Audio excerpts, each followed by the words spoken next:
মুখে অতিরিক্ত লোম থাকলে আসলে কারোরই ভালো লাগে না। আমরা সাধারণত যেসব ক্রিম ইউজ করি সেসব ক্রিম লাগানোর ফলে দেখা যায় মুখে সাদা হয়ে যায়। আর এসব মুখে লোম দূর করার জন্য আমরা পার্লারে গিয়ে থাকি। তাই আমার আজকের ভিডিওটিতে শেয়ার করছি পার্লারে না গিয়ে কিভাবে ঘরে বসে মুখের অবাঞ্ছিত লোম দূর করা যায় সেই রেমেডিটি। তাহলে চলো বন্ধুরা দেখে নিই। এই রেমেডিটি তৈরি করার জন্য আমাদের সর্বপ্রথম লেবুর রস দরকার।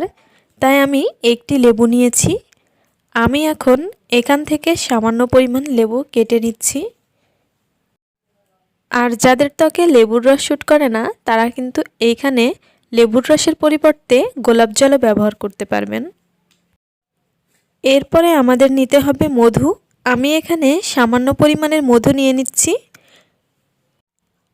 আমাদের অনেকেরই হাতের কাছে মধু থাকে না, সেই ক্ষেত্রে এইখানে মধুর পরিবর্তে তোমরা কিন্তু চিনিটাও নিতে পারো। আর চিনি দিয়ে কিভাবে মুখের অবাঞ্ছিত লোম দূর করা যায় সেই ভিডিওটি কিন্তু আমার চ্যানেলে অলরেডি দেয়া আছে। তোমরা চাইলে সেখান থেকে সেই ভিডিওটি দেখে নিতে পারো। সেই ভিডিওর লিঙ্কটি আমি ডেসক্রিপশন বক্সে দিয়ে দিব, তোমরা সেখান থেকে দেখে নিতে পারো।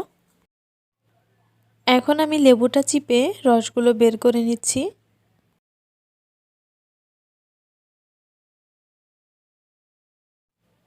এইবার আমি চলে যাচ্ছি চুলায়। এবার মধু এবং লেবুর রসটিকে আমি চুলাতে নিয়ে এসেছি।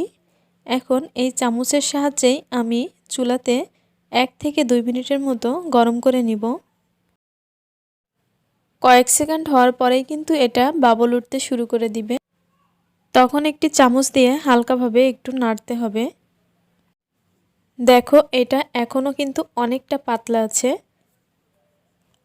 আমি এটাকে ঘন একটা মিশ্রণ তৈরি করে নিব। তার জন্য আমি এখানে আরও কিছুক্ষণ জাল করে নিব। অর্থাৎ যতক্ষণ এটা ঘন না হবে ততক্ষণ এটা জাল করে নিতে হবে। দেখুন এখন অনেকটা বাবল উঠতে শুরু করে দিয়েছে আর কালারটাও কিন্তু একদম চেঞ্জ হয়ে গেছে।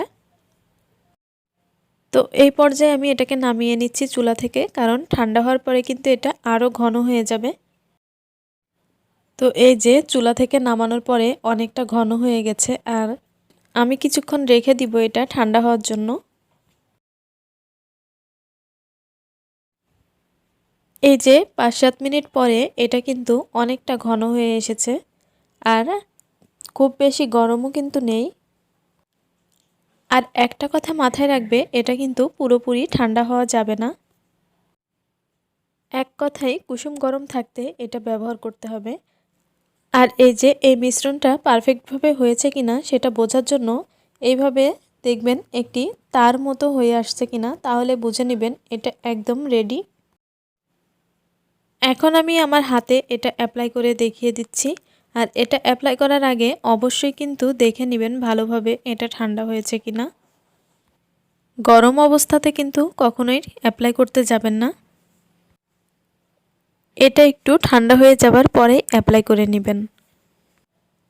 যেহেতু আমি ফেস নিয়ে ক্যামেরার সামনে আসি না, তার জন্য আমি আমার হাতেই এটা রিমুভ করে দেখিয়ে দিব। তো এইভাবে মধু এবং লেবুর মিশ্রণটা কিন্তু ফেসে লাগিয়ে নিতে হবে হালকাভাবে।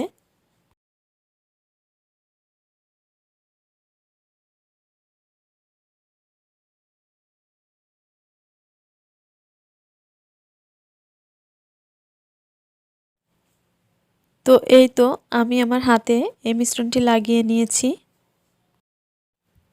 এবার আমি এখানে কিছু কাগজ কেটে নিয়েছি।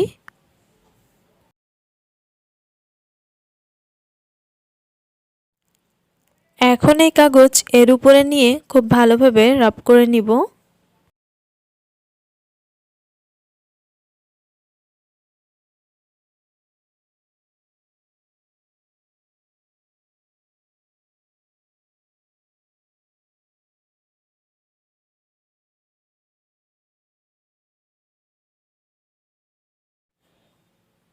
এবার এই কাগজের এক সাইড থেকে ভালো করে টেনে লোমগুলো রিমুভ করে নিব। আপনারা দেখতেই পাচ্ছেন এখানে হেয়ারগুলো খুব ইজিলি উঠে এসেছে। একদম পার্লারের মতোই উঠে এসেছে, যদিও এটা একটু পেইনফুল।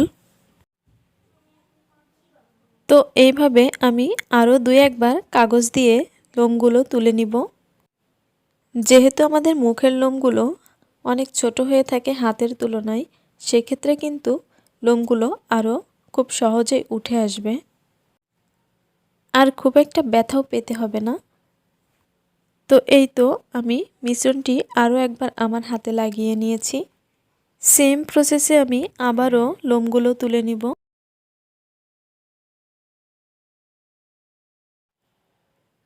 তো এইভাবে কিছুক্ষণ চাপ দিয়ে কাগজটা লাগাতে হবে। তারপর আবারও টান দিয়ে লোমগুলো তুলে নিতে হবে। তো দেখলে তো বন্ধুরা, কত সহজে মুখের অবাঞ্ছিত লোম রিমুভ হয়ে যাচ্ছে। তবে পার্লারে এটা ভালোভাবে রিমুভ হয়, বাট কেমিক্যালযুক্ত ক্রিম কিন্তু আমাদের স্কিনে অনেক ক্ষতিকারক হয়ে থাকে। আর এখানে মধু এবং লেবু দিয়ে এটা বানানো হয়েছে, এটা কিন্তু আমাদের স্কিনে কোনো রকম ক্ষতি করবে না।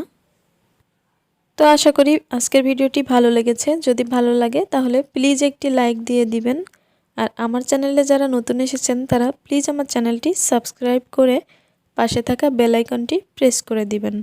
আর যারা অলরেডি সাবস্ক্রাইব করে রেখেছেন তাদেরকে অসংখ্য ধন্যবাদ। তো সবাই ভালো থাকবেন। এখন বিদায় নিচ্ছি। আল্লাহ হাফেজ।